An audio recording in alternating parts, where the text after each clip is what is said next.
meu nome é Mayara e hoje a gente vai falar para vocês sobre a tabela periódica. Bom, gente, a tabela nada mais é do que uma forma de organizar os elementos químicos. E como eles são organizados? Eles são organizados pelo número atômico, que é a quantidade de prótons que tem no núcleo do átomo. E aí, entra uma coisa muito importante, que é a lei periódica.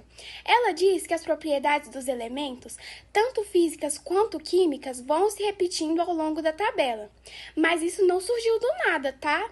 Esse modelo começou lá atrás com o cientista Dmitri Mendeleev e depois foi sendo melhorado com o avanço dos estudos sobre o átomo. O número atômico determina a identidade do elemento e está diretamente relacionado à sua configuração eletrônica. Os elétrons estão distribuídos em níveis e subníveis de energia, como S, P, D e o F.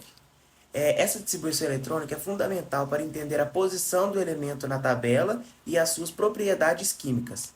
Os períodos da tabela periódica correspondem ao número de camadas eletrônicas preenchidas pelos elétrons. À medida que avançamos em uma camada, ocorre o preenchimento progressivo dos subníveis de energia. Além disso, há uma diminuição do raio atômico devido ao aumento da carga nuclear. As famílias ou grupos reúnem elementos que possuem o mesmo número de elétrons na camada de valência, o que explica suas propriedades químicas semelhantes. Por exemplo, os metais alcalinos eles possuem um elétron na última camada, enquanto os halogênios possuem 7 elétrons, tornando-se altamente reativos. Os elementos da tabela periódica são divididos de acordo com suas propriedades químicas e físicas, e a principal divisão é metais, semimetais e ametais.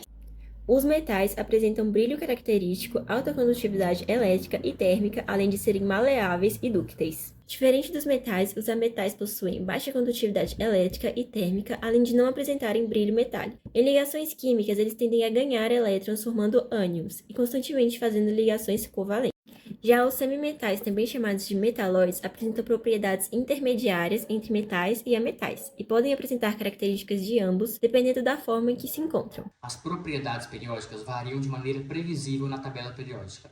Entre as principais estão o raio atômico, a eletronegatividade, a energia de ionização e a afinidade eletrônica.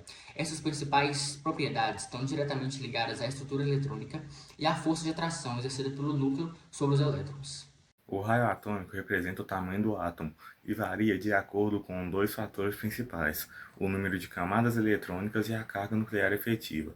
Ele aumenta ao descer em um grupo, devido ao crescimento de camadas, e diminui ao longo de um período, devido ao aumento da atração do núcleo sobre os elétrons. A eletronegatividade é a capacidade de um átomo de atrair elétrons em uma ligação química, enquanto a energia de ionização é a energia necessária para remover um elétron de um átomo no estado gasoso.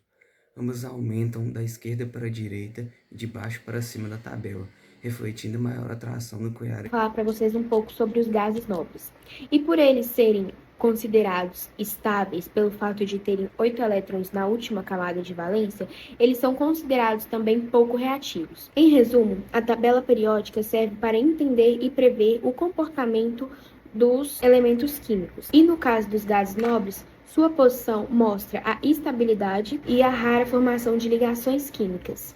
A tabela periódica é essencial para entender e prever as propriedades dos elementos. Desde Dmitri Mendeleev até hoje, ela ajuda a explicar como a matéria se comporta e está presente em várias áreas da ciência e da tecnologia. Muito obrigado.